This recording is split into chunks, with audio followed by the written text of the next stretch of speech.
This is why choosing the right pet matters. You deserve the best fit. Your lifestyle deserves the best fit. Your new buddy deserves the best fit. Here's how to make it happen. Are you a couch potato? An outdoor adventurer? Dogs need walks. Dogs need playtime. Cats enjoy solo naps. Cats love window birdwatching. Not much of a cuddler? Fish might be your vibe. Reptiles might be your vibe. Next, think about time.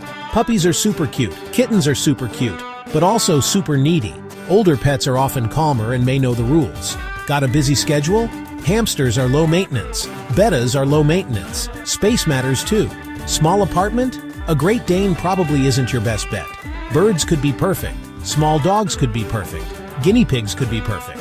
If you've got a big backyard, the options open up. Allergies? Consider hypoallergenic breeds or species. Vet bills, food, toys, tanks. Pets are an investment, not a one-time buy. Also, think long-term. Tortoises can outlive you. Parrots too. Make sure you're ready for the commitment. And here's the big one. Adopt, don't shop. Shelters are packed with amazing animals waiting for a loving home. So, what's your perfect pet match? Let us know in the comments. Smash that subscribe button for more tips. Don't forget to share with fellow animal lovers. Happy pet hunting!